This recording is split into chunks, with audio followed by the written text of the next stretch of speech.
Hello everyone, this is Direwolf20 and I'm in my 1.2 test world demoing the latest changes and updates to Thaumcraft2. Asanor has been hard at work doing a whole bunch of changes and updates and additions. There's some really cool stuff going on, and this mod came out like what? It feels to me like a week or two ago, and he's already made so many changes. I'm personally under the belief that Asanor is either some kind of robot android or he has a team of people working for him that we don't know about, because the amount of changes he squeezed into this 1.2.5 update is impressive. So this will be available for Minecraft 1.2.5 just as soon as everything's ready, probably within a couple days of this video going out. So stay tuned for some of the cool new additions to Thaumcraft2. Alright, so let's first talk about some of the changes that are kind of hard to show in video form. I'm just going to kind of read a little bit off his changelog. For the first thing is that aura growth from crystals only occurs when the local aura or taint dips very low, somewhere below 10% of max. So that aura on the bottom right corner of my screen there, it's not going to grow much until it gets below 10%. And the reason for that is that unused chunks, basically stuff that you explored and then never did anything in, would quickly fill up to the max amount of aura. And he's also changed it so that high and low auras don't create grasslands or deserts anymore. It was causing some issues with a few things, but he'll bring it back in a future upgrade in some form. And finally, crystal spawns are now determined by biome, with certain biomes spawning more crystals of a certain type. Specifically, you can find fiery crystals in deserts and that kind of thing, so a better chance of getting crystals in different biomes.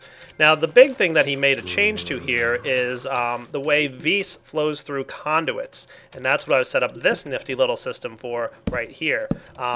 Let's get out our thermometer and show you. The Vis flow through conduits now is based purely on pressure. It's kind of a liquid type of pressure. And if you look on your tanks here, you can see that the pressure within these tubes, or the Vis conduits, it tells you what it currently is at. And the tank also has an amount of pressure, which is currently set to 10. Okay, and this guy's pressure is currently at 0.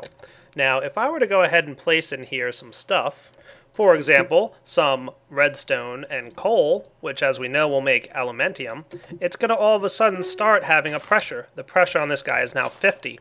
So basically what happens is blocks that produce Vis, in case of this guy, he's currently at 0 pressure, will push the liquid Vis through the system, and blocks that can accept Vis, for example this guy with a pressure of 10, can pull Vis.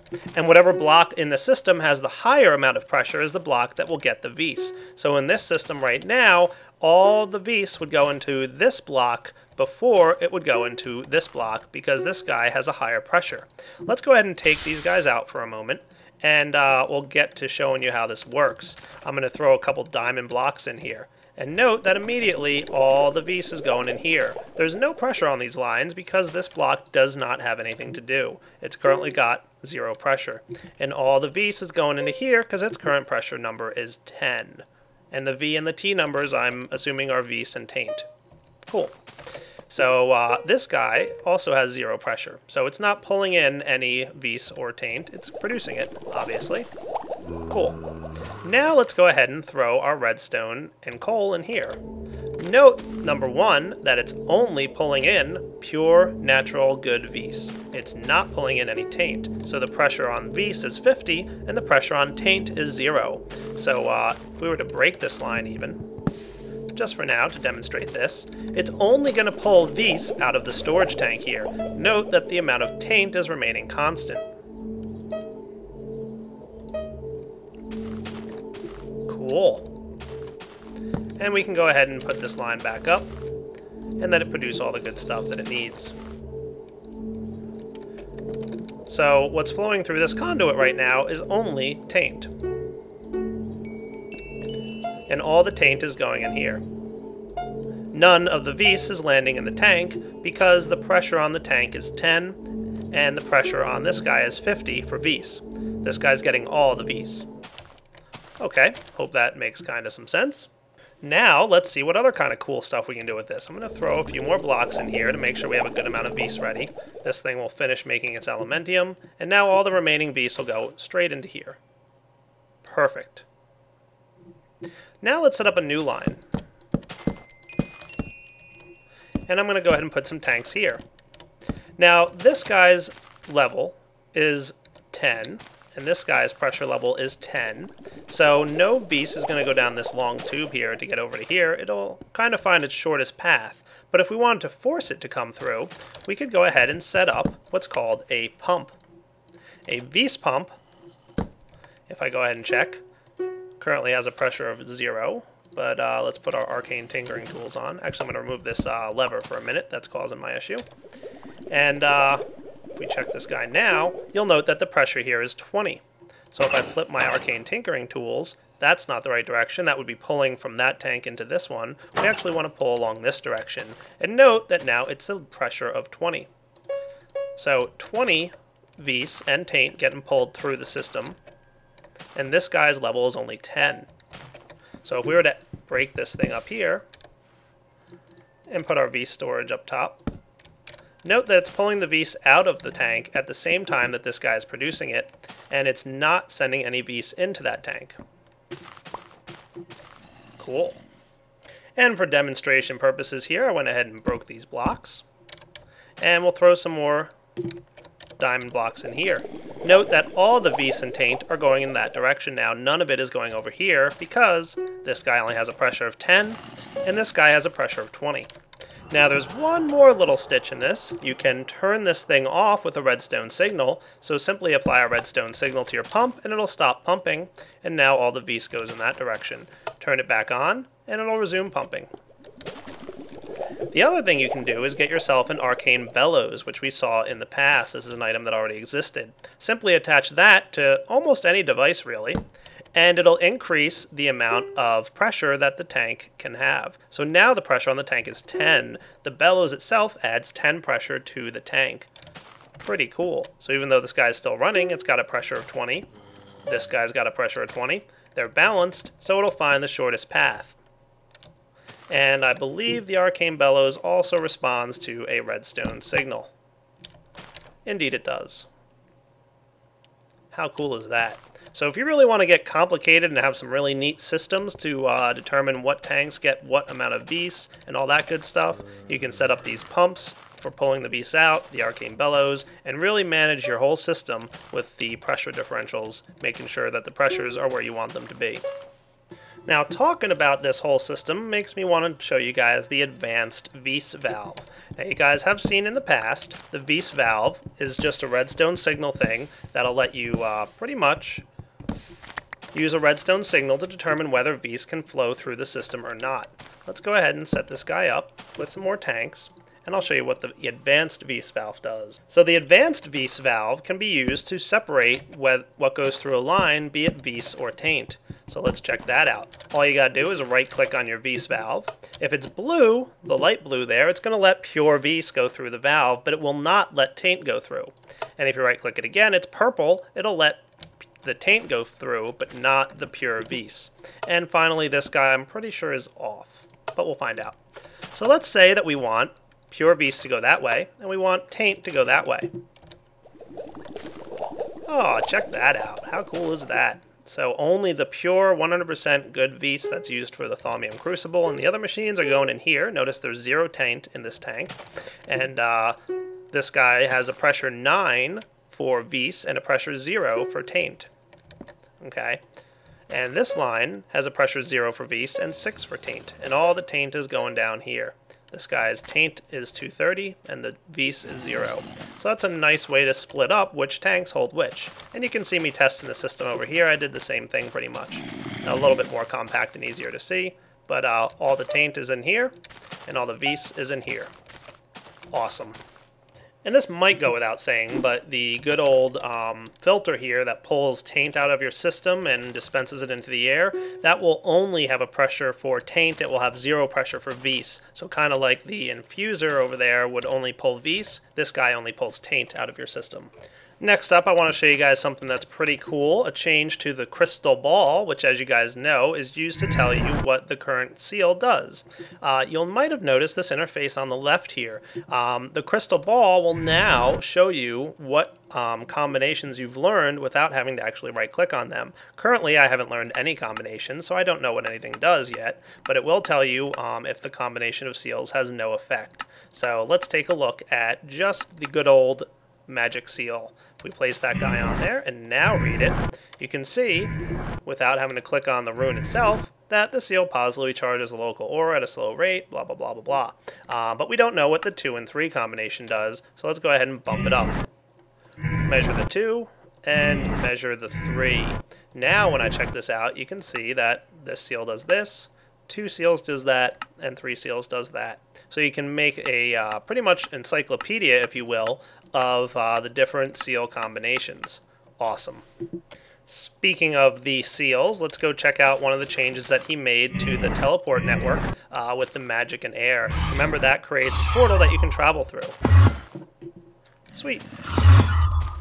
In the past, if you had set up multiple portals with the same network, so in this case I set up 3 of them without a specific thing, note that you can right-click on this guy now, probably not with that item though, to change the destination. In the past, it would just change every few seconds all by itself, but now you just right-click on it, and it'll change the destination of the portal. Sweet. Those of you who have discovered the Totems of Dusk and Dawn, I don't want to show them right here at the moment. It's a little spoilerish, but you should know that they have a bigger effect on what they would do. So if you know what the Totems of Dusk and Dawn do, the effects of those blocks have increased. You should also know about the seals here. One of the changes that was recently made is that a lot of the seals can be turned on and off with a redstone signal. Note that I can no longer go through this guy, but turn the redstone signal off again, and you can pop right through. This works for almost all seals. The Thaumic Enchanter has been changed a little bit. Its items are a little bit cheaper to enchant now, and it also shows you the items or the enchant level as well as the Thaumic requirement. So you can go ahead and click on this guy here to get your enchantment. Ooh, I got a diamond sword, sharpness 1. Sweet. Or I might have gotten a sharpness 1, knockback 1. Cool. So there you go, Thaumic Enchanter, a little bit of a change, and a little bit cheaper too. I think the amount of Vs required in the past was a little bit higher than he expected. He's also added a few new seals. For example, one of them that are new is if you do water and magic. Let's check this guy out. Oh, cool. Let's see what it does. Water and magic. This seal heals a creature in a small area for a small amount of health. Cool. Does that do anything? Water, magic, water. Yes it does. Ooh, short regeneration buff. Cool. I like the sounds of that. Let's give it a try. Oh yeah, look at that. That's a pretty good range actually. Let's get up there again and give that another try.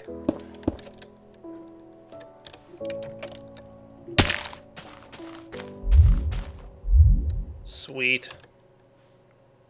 Now, one of my personal favorites is a new addition here called the Thaumcraft2. Right-click on this book here, and it's basically an encyclopedia of all the different researches that you've been able to find so far in the game, and you can separate it by the different types, and you can see it has 1 page per item here, so you can go page 4 of 12, and each item has its own page dedicated to it. I've gone ahead and used TMI to give myself some items, for example the Thaumic Repairer and the Dark Infusion. Cool. Sweet. Crucible of Souls. Looks good. So let's go ahead and flip through this book and see what we've found. I believe one of those was a tainted, maybe not, forbidden? Hey, there it was. Yep, forbidden. So now we can see at a glance what all the different things we've discovered so far are. And there's the old Thaumic Repair that I just found. It was page 24 on the Lost. So you can flip through your books and see all the things you've discovered. How cool is that? Real quick, I want to show you guys that a new item has been added, the Shovel of Renewal. You guys remember the Pickaxe of the Core, which will, do something cool like this. Well, the Shovel of Renewal does something similar with dirt. And it has a pretty neat right-click effect.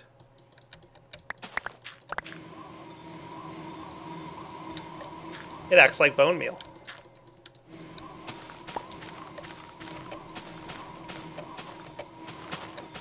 And I don't believe that I showed you guys the Axe of the Stream in my last. This is not a new item, but it has changed a little bit. Note that it acts kind of like automatically harvesting all the wood in a tree when you harvest it. And another cool thing that it does when you right-click it is, why don't I make sure I have some inventory space for this. Hold right-click and it sucks items towards you. Neat. Let's mine up a few more here. So you can see if you just tap right-click, it'll pull them a little bit with those neat little particle effects, which Azenor is just awesome about. And hold right-click and they'll come in closer. And maybe I should also give you guys this new minor change. Sometimes when you're using the Axe of the Core or those other things, you don't want those nifty effects happening. You only want it to be normal. So all you gotta do is shift mine with it. As you can see, it doesn't do like the special effect ability. When you shift mine with it, it only acts like a normal item instead of picking up everything at once. Cool. The Zephyr Sword, Sword of the Zephyr here, I didn't show this in my last spotlight. It's not a new item, but it's definitely cool. When you right-click with it, you kind of fly through the air. Hold right-click to keep going, and oh, look at how cool that is. Just be careful when using this sword near enemies, because right-clicking on them with the sword in hand will pull them towards you. How cool is that? Come here, spider. Feel the wrath of the Zephyr Sword. Oh, and here's something worth noting. It is possible for naturally occurring taint to spawn in some parts of the world, so just be a little bit cautious when you go exploring out in your world.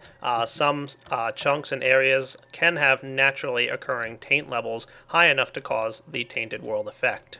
Dun dun dun.